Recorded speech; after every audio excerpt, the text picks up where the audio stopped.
Good morning children's.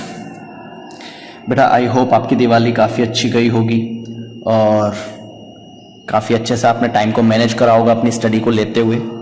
ठीक, तो हमारे जो लास्ट चैप्टर आपने पढ़ा था बेटा सरफेस एरिया एंड वॉल्यूम्स, उसके बाद ये आपका नेक्स्ट चैप्टर यहीं पर आ रहा है, chapter number 9 height and distance, या फिर आप बोल सकते हो कि एप्लीकेशंस ऑफ ट्रिग्नोमेट्री। ठीक, तो बेटा इस चैप्टर पे हमने, आपको याद हो ट्रिग्नोमेट्री पे हमने डिस्कस करा था एप्लीकेशन ऑफ ट्रिग्नो। ठीक, ट्रिग्नोमेट्री में बेटा हमने डिस्कस करा था कि ट्रिग्नोमेट्री रेशियोज क्या क्या होते हैं, उसके स्पेसिफिक एंगल्स पे हमने डिस्कस करा था, एंड देन हमने आइडेंटिटीज देखी थी। तो बेटा इस चैप्टर को करने के लिए आपको सबसे पहले ट्रिग्नोमेट्री रेशियोज याद होने चाहिए। Trigonometry ratios in the sense Pandit Bhole Prasad Har Har Bhole वाला कोड, जो याद हो आपको, तो हमने एक्सरसाइज 8.1 में उसको करा था। देन उसके बाद हमें ट्रिग्नोमेट्री के स्पेसिफिक एंगल्स 0 डिग्री, 30 डिग्री, 45, 69, ये दो चीजों की हमें काफी जरूरत पड़ने वाली इस पूरे चैप्टर में। तो अगर बेटा आपका ये थोड़ा सा आपको नहीं याद है या फिर रिवाइज करना है, तो वीडियो को स्टार्ट करने से पहले एक बार ये चीज को रिवाइज कर लेना कि स्पेसिफिक एंगल्स क्या क्या थे, किस तरीके से हमने टेबल बनाई थी। ठीक, तो अब हम आते हैं कि सर ये एप्लीकेशन ऑफ ट्रिग्नोमेट्री में क्या होता है। बेटा इसके अंदर हम मेजर्स करते हैं हाइट्स एंड डिस्टेंस, ये दो चीज की मेजर करते हैं। अब आप कहोगे सर हाइट और डिस्टेंस ये तो हम नॉर्मल भी मेजर कर सकते हैं, अगर हमारे पास रूलर वगैरह हो तो हम मेजर कर सकते हैं। यस बेटा बिल्कुल कर सकते हो, बट हमें इससे एक्चुअल लेंथ नहीं मिलती। Actual length in the sense, जैसे कि आपसे कहे कि अर्थ से जुपिटर तक की लेंथ बताओ, या फिर फॉर एग्जाम्पल आप इस जगह पर खड़े हो, काइट की डिस्टेंस बताओ भाई, काइट कितनी डिस्टेंस पर आपके फ्लाई कर रही है। तो ये क्या होती है बेटा, एक्चुअल लेंथ नहीं बता पाते। इस वजह से हमें क्या करती है, ट्रिग्नोमेट्री की हमें जरूरत पड़ती है। यानी जिस भी ऑब्जेक्ट की हम एक्चुअल लेंथ नहीं मेजर कर सकते, एक्चुअल लेंथ का मतलब बेटा क्या हो गया कि हाँ इंच टेप लेकर, मेजरमेंट स्केल लेकर आप मेजर नहीं कर सकते, तो हमें ट्रिग्नोमेट्री की, क्योंकि हमें इसमें कुछ डेटा दिया जाता है और उस पर बेस्ड हम ट्रिग्नोमेट्री यूज करते हैं। तो हम हमारा चैप्टर स्टार्ट करते हैं। फॉर एग्जाम्पल इस जगह पर आप खड़े हुए हो, ये आपका, इस जगह पर आप खड़े हो, आपकी पतंग जो काइट है वो इस जगह उड़ रही है। ठीक, और वो आपके आकाश से, आसमान से इतनी डिस्टेंस पर क्या है। अगर आपकी डिस्टेंस नापे तो डिस्टेंस का मेजरमेंट क्या होता है, एल्टीट्यूड ही, कि आपको एल्टीट्यूड ही मेजर करना होता है। तो बेटा ये जो आपकी ये साइट है, इसको बोलते हैं लाइन ऑफ साइट।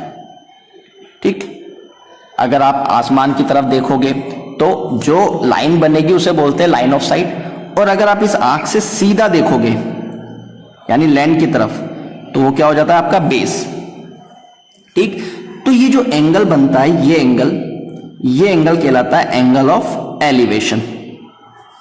क्या कहलाता है, एंगल ऑफ एलिवेशन।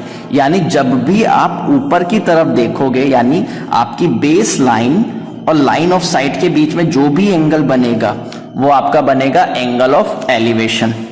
ठीक, यहां तक कोई दिक्कत, एंगल ऑफ एलिवेशन। जैसे कि फॉर एग्जांपल हम मान लें काइट को नहीं देख रहे, हम यहां से मीनार देख रहे हैं, कुतुब मीनार देख लेते हैं हम। आपको कुतुब मीनार देखनी है तो कुतुब मीनार से भी क्या होगा आपका, इस जगह से आप देखोगे तो ये आपका क्या हो जाएगा, एंगल ऑफ एलिवेशन। यानी जब भी आप ऊपर की तरफ देखोगे, अपनी बेस लाइन से लाइन ऑफ साइट ऊपर की तरफ बनेगा, तो वो आपका क्या होगा, एंगल ऑफ एलिवेशन। ठीक, इसी के बाद हम चलते हैं। सपोज आप अपने बालकनी में खड़े हुए हो, ये इस जगह पर आप खड़े हुए हो। ठीक है, इस जगह पर आप खड़े हुए हो, ये आपके घर की रूफ, और आपने नीचे देखा कि आपके यहां पर एक कार चल रही है। ठीक, एक कार चल रही है। ठीक, तो बेटा जब लाइन ऑफ साइट, हमने क्या कहा था कि आईज से जो भी लाइन निकलेगी वो आपकी क्या कहलाती है, लाइन ऑफ साइट। यानी इस बार क्या होगा, लाइन ऑफ साइट ये होगा। ठीक, यही होगी लाइन ऑफ साइट यानी, और आपकी जो आईज से रेज निकलती है वो हम बेस लाइन मानते हैं। ठीक, कोई दिक्कत यहां तक? तो आपका जो एंगल बनेगा ये वाला, क्योंकि एंगल किस किस में बीच में बन रहा है, बेस लाइन और लाइन ऑफ साइट के बीच में, बेस लाइन और लाइन ऑफ साइट के बीच में एंगल बन रहा है। ये देखो अपन ने एंगल ऑफ एलिवेशन पढ़ा, तो ये बेस लाइन, ये लाइन ऑफ साइट। तो लाइन ऑफ साइट और बेस लाइन के बीच में, बेस के बीच में जो एंगल्स बनेंगे वही एंगल्स आपको ट्रिग्नोमेट्री में यूज करने। अगर आप ऊपर देख रहे हो तो एंगल ऑफ एलिवेशन, और अगर आप नीचे की तरफ देख रहे हो तो वो कहलाएगा आपका एंगल ऑफ डिप्रेशन। ठीक, क्लियर ये चीज?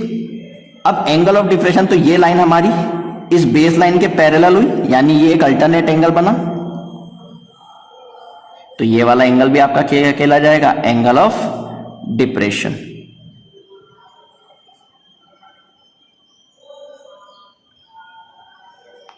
क्लियर बेटा?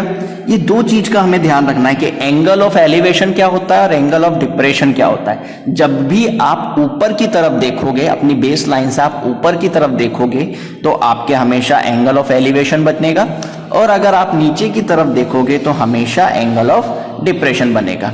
अब इसमें बेटा कुछ चीजें हमें ध्यान रखनी है।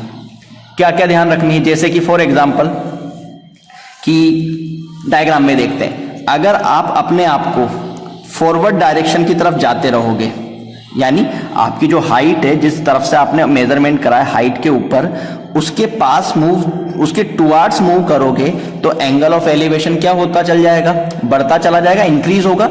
यानी एंगल ऑफ एलिवेशन कब इंक्रीज होगा, जब आप ऑब्जेक्ट के पास मूव करोगे। जैसे कि ये दो एग्जांपल, ये देखो, ये डिस्टेंस पहले ज्यादा थी, ये डिस्टेंस कम हुई, यानी एंगल ऑफ एलिवेशन क्या हो गया, इंक्रीज हो गया। फॉर एग्जाम्पल आप थिएटर्स में जाते हो तो थिएटर में सबसे टॉप की सीट क्यों लेना पसंद करते हो? क्यों? क्योंकि उसमें एंगल ऑफ एलिवेशन जो रहेगा वो कम रहेगा, आपकी गर्दन नहीं दुखेगी। और अगर वही चीज आपको फर्स्ट रो में मिल जाए तो एंगल ऑफ एलिवेशन, गर्दन ज्यादा ऊंची करनी पड़ेगी तो आपके नेक में पेन भी हो जाता है। तो ये चीज का ध्यान रखना है, ठीक है। दूसरी बात जस्ट इसका अपोजिट, कि आप जितना दूर जाओगे एंगल ऑफ एलिवेशन उतना ही कम होता चला जाएगा। ओके, फर्स्ट चीज तो ये ध्यान रखनी है कि angle of elevation increase when towards move the base या हाइट।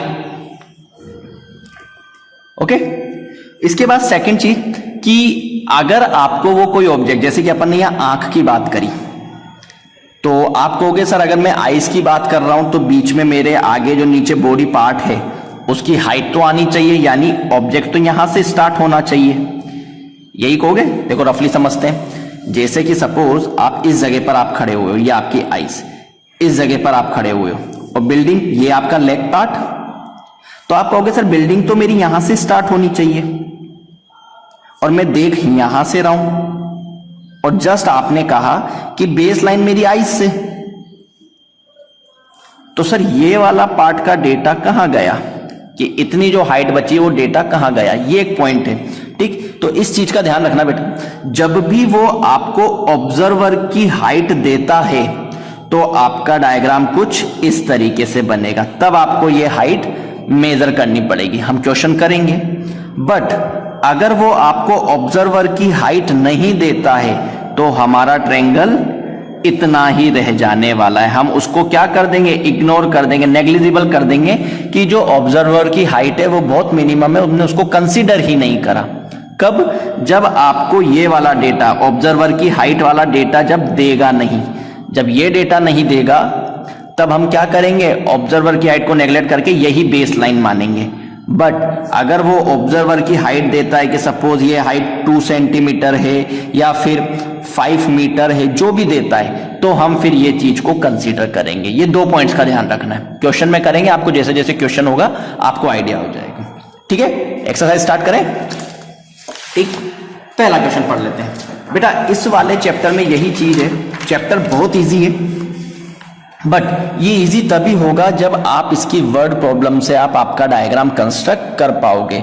अगर आपने कंस्ट्रक्ट कर लिया तो आपको कुछ भी दिक्कत नहीं आने वाली है, ठीक है, तो सबसे पहली चीज यही करना कि आपको वर्ड प्रॉब्लम समझ में आए।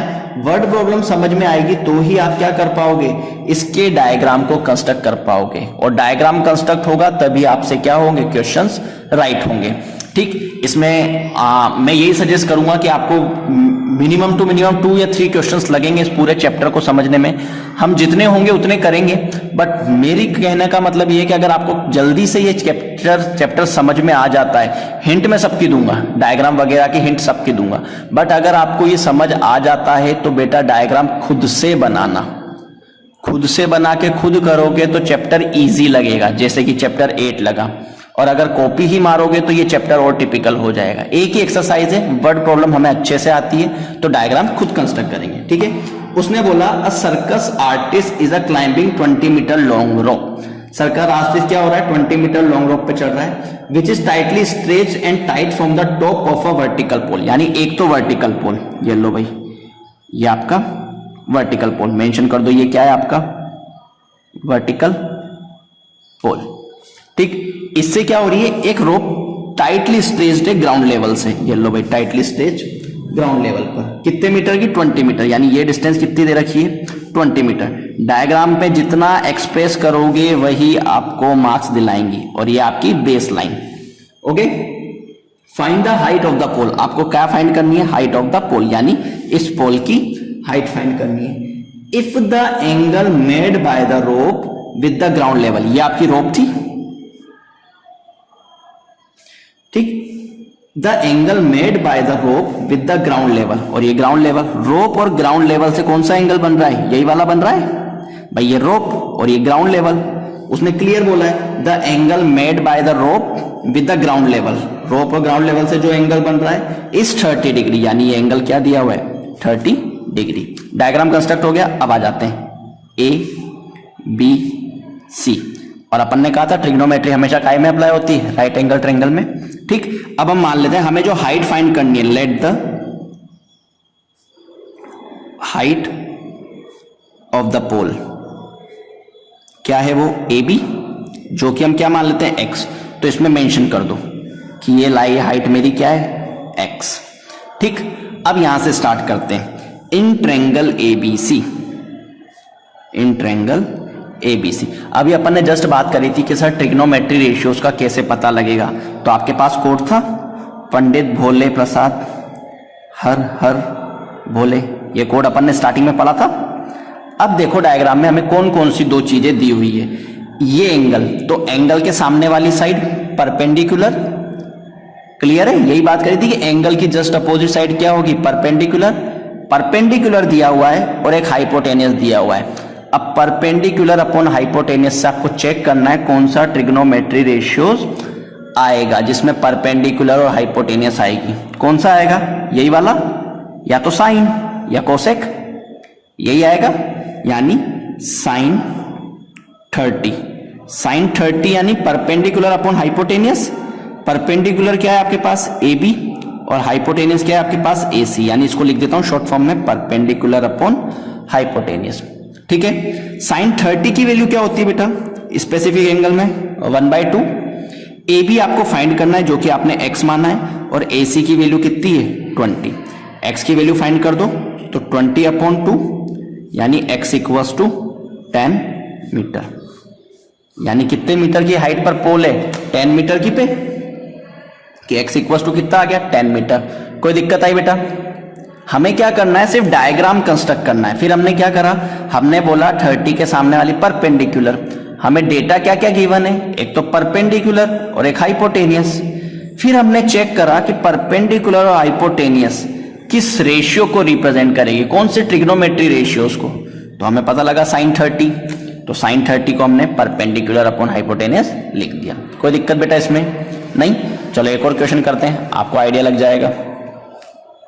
सेकंड वन ने क्या क्या, a tree break due to storm, यानी एक ट्री है, चलो भाई ट्री मान लेते हैं कि ये हमारा ट्री यहां से यहां तक, ये आपका ट्री, ठीक, ये आपका पूरा tree, okay. Break due to storm and broken part bend to that the top of the tree touch the ground, यानी ये यहां से टूटा, इससे टूटने के बाद वो क्या हो गया, ग्राउंड लेवल पर आ गया, ये ग्राउंड लेवल पर गिर गया, ये टूटा हुआ पार्ट, ये जो पार्ट है हाइपोटेनियस, ये क्या है, टूटा हुआ पार्ट है। And making an angle 30 degree, और 30 डिग्री का एंगल बनाता है वो ग्राउंड से। ये 30 डिग्री का एंगल क्या हो गया, ग्राउंड से बना दिया। ओके, कोई दिक्कत? मैंने कहा था आपसे कि जब वो आपको ऑब्जर्वर की हाइट देगा तो हम हाइट कंसीडर करेंगे। यहां ऑब्जर्वर की हाइट नहीं दे रहा है वो, उसने सीधा बोला है, यानी हमने क्या कर दिया, उस ऑब्जर्वर की हाइट को इग्नोर कर दिया, नेग्लेक्ट कर दिया कि ऑब्जर्वर की हाइट है ही नहीं। ठीक है, the distance between the foot of the tree, ये ट्री का फुट, ये आपका ट्री था,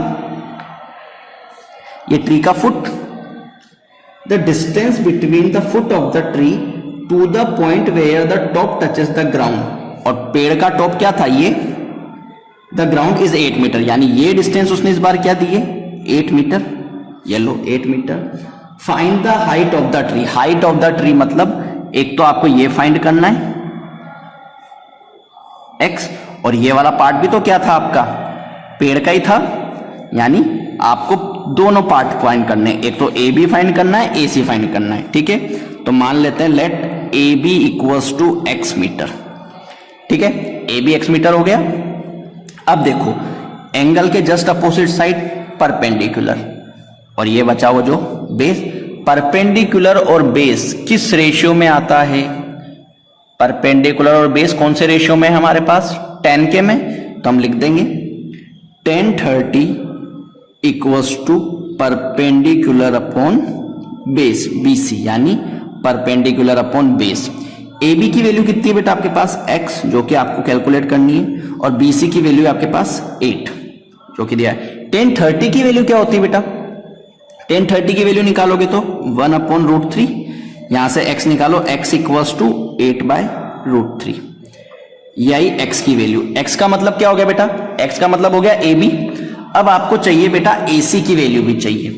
AC हमारा क्या है, हाइपोटेनियस, तो अब हमारे पास बेस की वैल्यू है, क्योंकि एंगल के सामने तो परपेंडिकुलर, तो हमारे पास बेस की वैल्यू है, हमारे पास हाइपोटेनियस है, तो बेस अपॉन हाइपोटेनियस कौन से रेशियो में है, base upon hypotenuse, base upon hypotenuse cos के रेशियो में है, तो लगा दो कोस का ratio. It means cos 30 equals to base upon hypotenuse, यानी BC अपॉन AC, यानी बेस अपॉन हाइपोटेनियस। BC की वैल्यू क्या है बेटा आपके पास, BC की वैल्यू है 8 मीटर, और AC को AC रहने देते क्योंकि हमने कुछ माना नहीं। cos 30 की वैल्यू क्या हो जाती है, √3/2। ठीक, AC की वैल्यू निकालो, AC इक्वल्स टू 16/√3 मीटर। हो गया, ये कोई दिक्कत है इसमें, नहीं, क्लियर। अब उसने क्या बोला था, find the height of the tree, tree की हाइट, तो ट्री की हाइट क्या होगी, ये वाला पार्ट भी ट्री का था AB, और ब्रेक होने के बाद ये वाला पार्ट भी तो ट्री का था, तो ट्री की हाइट क्या हो गई, CA प्लस AB, निकाल दो। Height of the tree, tree की हाइट क्या हो जाएगी, AC प्लस AB। AC की वैल्यू निकाली मैंने 16/√3, और AB की वैल्यू निकाली मैंने 8/√3। फ्रैक्शन में आ जाएगा तो क्या कर दूंगा, एलसीएम ले दूंगा, यानी 16 प्लस 8 कितना हो गया, 24/√3। अगर आप यहां तक छोड़ोगे तो भी आंसर राइट है, अदरवाइज नीचे रूट की वैल्यू आ गई तो रेशनलाइज कर दो। रेशनलाइज करते क्या हो जाएगा, ऊपर तो हो गया 24√3, और नीचे क्या हो गया, √3 को √3 से मल्टीप्लाई करोगे तो रूट हट जाएगा, और 3 से रिड्यूस करूंगा तो 8 टाइम, यानी 8√3। ये मेरा क्या हो जाएगा, ट्री की हाइट आ जाएगी कि 8√3 ठीक है। अगर आप 24/√3 छोड़ोगे तो यहां तक भी राइट है, कोई इशू नहीं है। ओके बेटा, कोई दिक्कत है, नहीं, हो जाएगा। चलो थर्ड वन देखते हैं।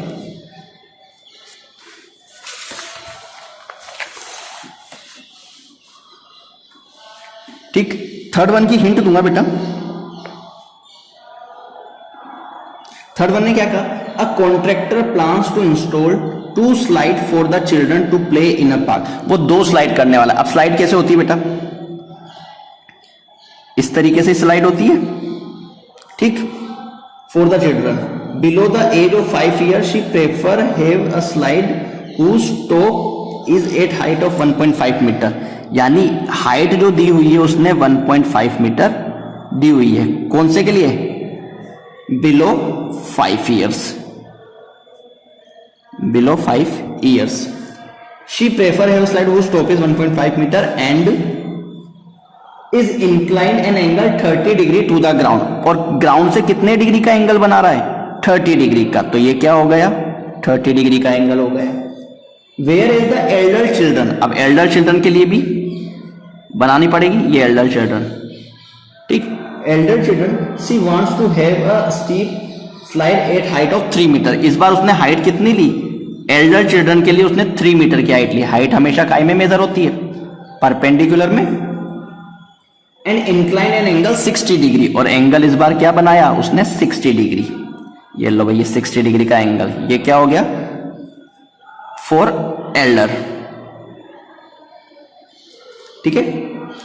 To the ground what should be the length of slide in each case, हर केस में स्लाइड की लेंथ, स्लाइड की लेंथ यानी ये वाली लेंथ, ये y। एक तो इसमें आपको y मेजर करना है, ये ABC नाम दे दो, और इसमें आपको स्लाइड में x मेजर करना है, इसको PQR दे दो, ठीक। अब इस वाले केस में देखते हैं, छोटी वाले में। अब आपको देखो, एंगल के सामने वाला परपेंडिकुलर और ये हाइपोटेनियस, यानी आपका कोड पंडित भोले प्रसाद हर हर बोले। आपको जो दो डेटा दिए वो क्या क्या दिया हुआ है? एंगल के जस्ट सामने परपेंडिकुलर, और जो आपको कैलकुलेट करना है वो क्या? हाइपोटेनियस, यानी परपेंडिकुलर अपॉन हाइपोटेनियस किस में आता है? साइन 30, यानी यहां पर ट्रिग्नोमेट्री रेशियोस कौन सा लगेगा? साइन 30। इसमें बात कर लेते हैं, इसमें भी आपको क्या दिया हुआ है? परपेंडिकुलर, और ये आपकी हाइपोटेनियस, तो इसमें भी क्या लग जाएगा? साइन 60। दोनों से आपको क्या कर देना है? आपकी हाइपोटेनियस कैलकुलेट कर देनी है। हो जाएगा बेटा? कोई दिक्कत है इसमें? नहीं? चलो नेक्स्ट आते हैं।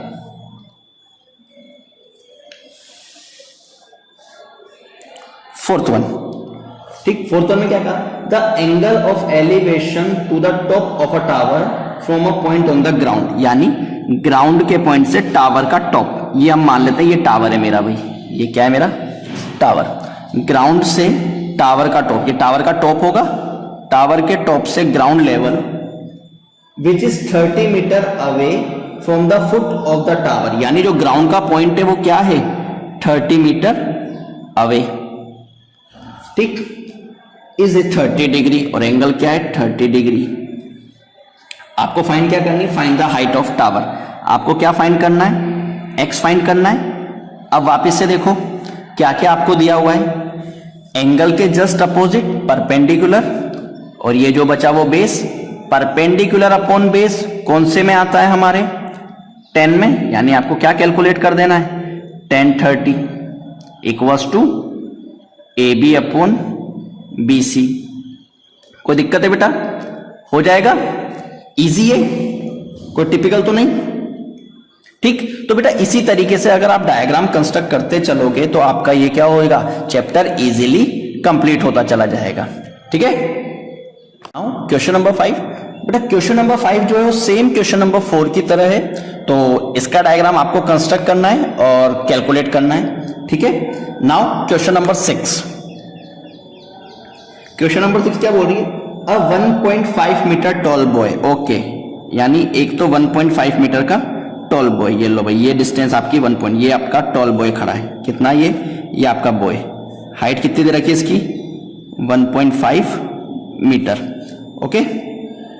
1.5 metre tall boy is standing at some distance from a 30 metre tall, वो 30 मीटर टॉल बिल्डिंग के सामने खड़ा हुआ है, ठीक है। यानी उसने बिल्डिंग की हाइट क्या दी है? 30 मीटर, यानी ये हाइट आपकी कितनी दी हुई है उसने? 30 मीटर। बेटा जो भी इंपॉर्टेंट है वो डायग्राम को, आप डायग्राम जितना ज्यादा एक्सप्रेस करोगे मार्क्स आने के चांसेस उतने ज्यादा है। The angle of elevation from इस आई, अब ये लड़का खड़ा है तो लड़के की आंख इस जगह पर ही होगी, ऊपर, पैर में तो नहीं होगी। तो क्या बोला उसने? The angle of elevation from is eyes to the top of building increase 30 to 60, यानी उसने क्या करा कि एंगल ऑफ एलिवेशन 30 to 60, यानी पहले जब उसने देखा तो उसका एंगल क्या था टॉप पे देखने पर 30 डिग्री, ठीक है, या इससे हमारी बेस लाइन गई 30 डिग्री जब उसने पहले देखा। फिर उसने क्या बोला 30 to 60 degree as he walk towards the building. अगर वो थोड़ी देर बाद वो इस जगह आ जाता है, डॉटेड से मैं बताता हूँ कि सेकंड कंडीशन हमारी डॉटेड, तो एंगल क्या हो जाता है आपका 60 डिग्री। तो एंगल क्या हो गया 60 डिग्री। मैंने बताया था कि अगर आप थिएटर वाला एग्जांपल कि ये सबसे लास्ट की सीट और ये सबसे फर्स्ट की सीट, यानी अगर आप जितना पास आपके ऑब्जेक्ट के रहोगे उतना ही आपका एंगल ऑफ इंक्रीज होगा, ठीक है। 30 if the tower is sorry 32 no बेटा रुको क्वेश्चन अपन ने उल्टा कर लिया। हाँ, find the distance he walk toward the building. उसने क्या कहा आपको डिस्टेंस फाइंड करनी है टुवर्ड्स द बिल्डिंग, वो कितना बिल्डिंग पर, वो कितनी डिस्टेंस पर वो चला, यानी आपके पास ये भी होना चाहिए, आपके पास ये भी होना चाहिए। तो मैं अगर इसको पूरी को y मान लूं,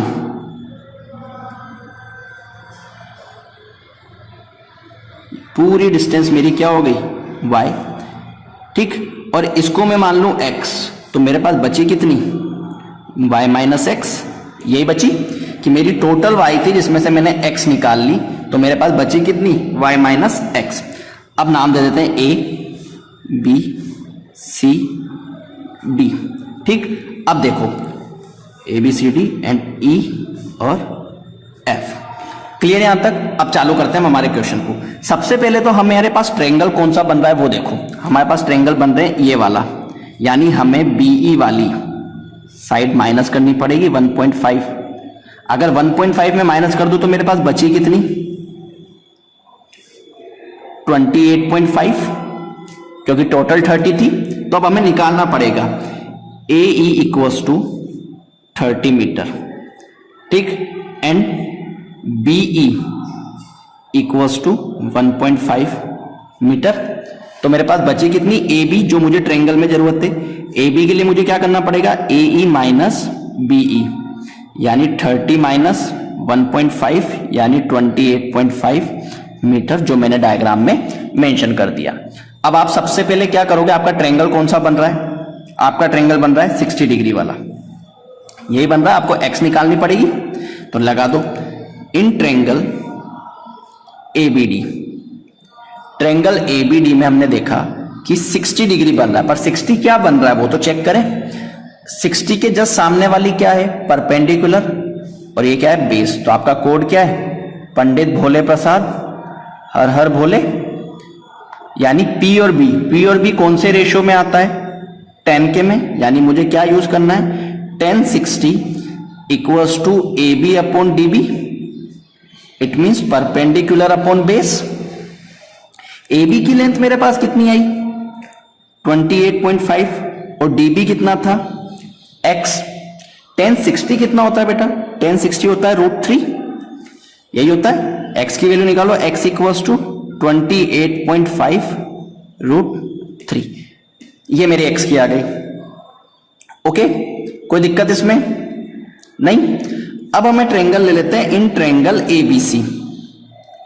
इन ट्रायंगल ABC में भी देखा जाए तो आपके पास क्या है बेस है और परपेंडिकुलर है। परपेंडिकुलर और बेस क्या होता है बेटा 10, यानी 10 30 इक्वल्स टू परपेंडिकुलर यानी AB, बेस यानी BC यानी P/B। 10 30 की वैल्यू कितनी होती है 1/√3। AB की वैल्यू कितनी दी हुई है आपको 28.5, और BC आपने क्या माना है BC और EF दोनों सेम है। ये देखो BC आपका क्या है और EF, यानी टोटल दोनों क्या है Y।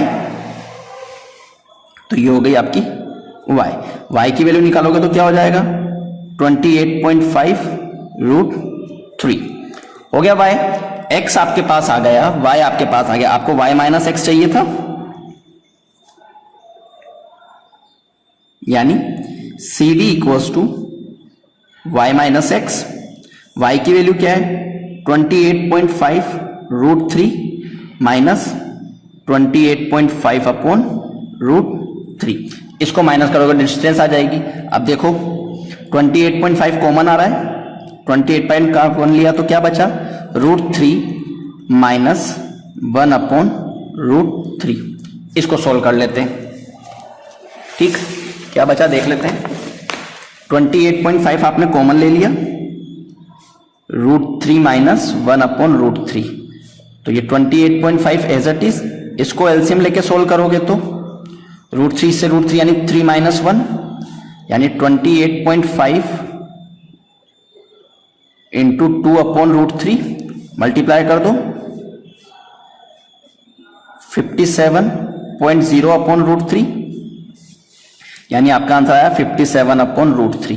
तो ये आंसर भी फाइनल है। और अभी अपन ने जस्ट बात करी थी कि ऐसा आ जाए तो हमें क्या कर देना है, रेशनलाइज, यानी 57√3/3, 3 से रिड्यूस करो तो 19√3 आपकी किसकी वैल्यू आ जाएगी, 19√3 आपने क्या माना था, CD, तो CD की वैल्यू आपके पास क्या आ गई, 19√3। कोई दिक्कत बेटा, हो सकता है। ठीक, तो बेटा इस तरीके से आपको ये क्वेश्चन करने, सेम इसी की तरह आपका क्या रहेगा, क्वेश्चन नंबर 8 भी रहेगा। ओके, नाउ क्वेश्चन नंबर 7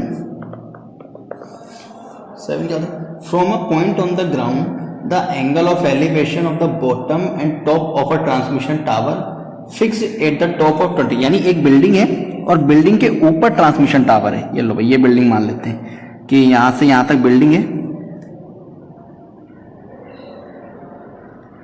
यहां तक, और इसके ऊपर टावर है, और ये वाली चीज हम मान लेते हैं टावर। ठीक है, 20 मीटर हाई बिल्डिंग, बिल्डिंग की हाइट कितनी दे रखी है, 20 मीटर, यानी ये आपकी कितनी लेंथ दी हुई है, 20 मीटर। और ग्राउंड से एंगल कौन कौन सा बना रहा है, ग्राउंड से टॉप पर, बॉटम पर 45, यानी ये ग्राउंड से ये बॉटम पर 45 डिग्री, और टावर के टॉप पर 60 डिग्री। ये पूरा का पूरा कितना हो गया, 60 डिग्री। और क्या कह रहा है, find the height of the tower, यानी आपसे वो ये फाइंड करवा रहा है x, इसको मान लो y, नाम दे देते हैं A, B, C और D। ठीक, क्या क्या दिया हुआ है, BD जो बिल्डिंग है हमारी वो कितनी दे रखी है, 20 मीटर। लेट AX जो टावर की हाइट है वो आपने मानी x metre, and BC equals to y metre जो आपने बेस माना। अब देखो सबसे पहले हमारा ट्रायंगल हम लेते हैं, triangle BCD। In triangle BCD में हमने देखा कि ये 45 एंगल के जस्ट अपोजिट साइड परपेंडिकुलर, यानी BD और CB, यानी परपेंडिकुलर और बेस। परपेंडिकुलर और बेस हमारे काय में आ रहा है बेटा, परपेंडिकुलर अपॉन बेस हमारे 10 में आता है, यानी 10 45 equals to BD upon BC, यानी परपेंडिकुलर अपॉन बेस। BD की वैल्यू आपको कितनी दी हुई है, 20, और BC की वैल्यू y, 10 45 1, यानी y इक्वल्स टू कितना आ गया, 20 मीटर। y 20 मीटर आ गया। अब आपको निकालना है x की वैल्यू, तो इन ट्रायंगल ABC में हमने देखे कि पूरा एंगल 10 60, और ये पूरी लेंथ कितनी हो गई बेटा, यहां से यहां तक 20 और x, यानी 20 प्लस x। ठीक है, यानी एंगल के सामने परपेंडिकुलर और ये बेस, यानी परपेंडिकुलर अपॉन बेस, यानी 10 60 equals to AB upon BC, यानी perpendicular upon base.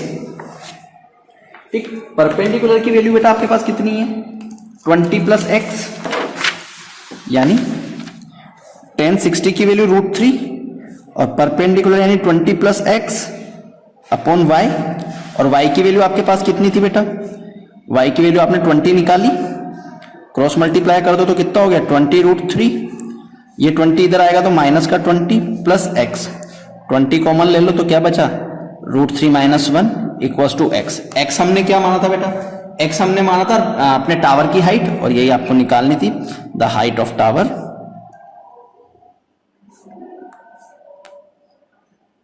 Equals to 20 √3 minus 1 metre. ठीक, तो बेटा ये ट्रिग्नोमेट्री के इस तरीके से क्वेश्चन है कि अगर आप डायग्राम कंस्ट्रक्ट कर लोगे तो आपको वैल्यूज निकालने में कोई दिक्कत नहीं आएगी, कोई आपको परेशानी नहीं होगी, जैसा कि अब तक आप देख चुके होंगे। तो ठीक बेटा, आगे के क्वेश्चंस भी आप करना, ट्राई मारना, डायग्राम बना के खुद करना वीडियो देखने से पहले, तो आपको थोड़ा सा कॉन्फिडेंस आएगा। ठीक है बेटा, थैंक यू।